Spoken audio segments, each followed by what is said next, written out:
No royal event would be the same without the dulcet tones of Huw Edwards effortlessly guiding us through the proceedings.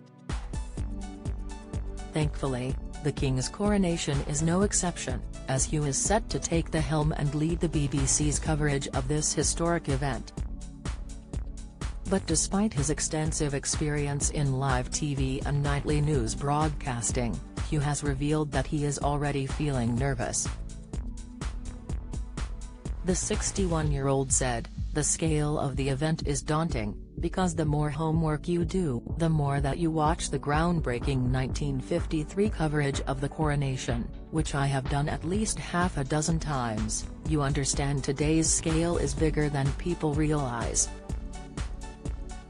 Even when the palace talks about downsizing, it's still an event of global interest, not only for the Commonwealth but further afield, he told Radio Times.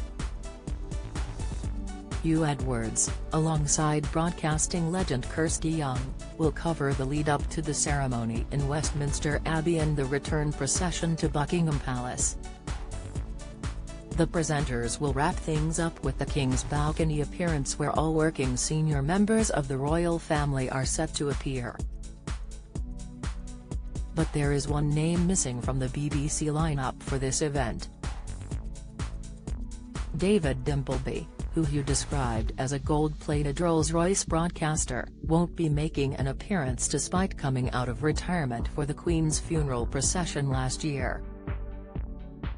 Don't miss: Bill Nye and Anna Wintour make loved-up appearance at Met Gala. Latest: Rita Ora clutches bare-bottom in risque Met Gala gown. Pictures: Gordon Lightfoot dies aged 84 as fans pay tribute to Canadian singer. News: the decision has disappointed some, given that his father, Richard Dimbleby, commentated on Elizabeth II's coronation in 1953. But when asked, Huw went on to say, his commentary stands the test of time.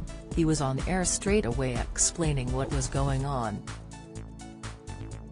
Which is a tough gig. It's a different challenge to the one that I have.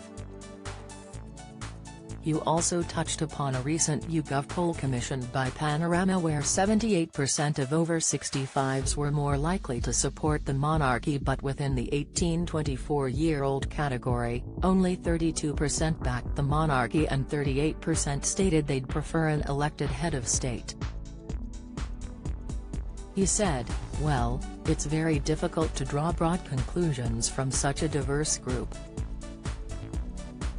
Some will be watching with their families, or on social media, or just out of curiosity. There is a lot of money going into coverage on social media, which is absolutely right. The BBC would be crazy not to invest in those platforms.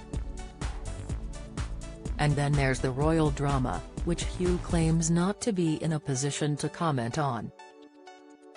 He is instead preferring to concentrate on getting the facts right, such as sharing with the public the names of the guests arriving and informing viewers of all the interests and charities that the Prince's Trust has represented, as well as guiding viewers on what's happening and why." So what is keeping Huw up at night? Well, he said, "My big concern is to help people enjoy and understand what's going on. Because you know I'm Welsh, and therefore always concerned." Huw and Kirsty can be seen on BBC One, BBC Two and BBC iPlayer from 7:30 AM on May 6.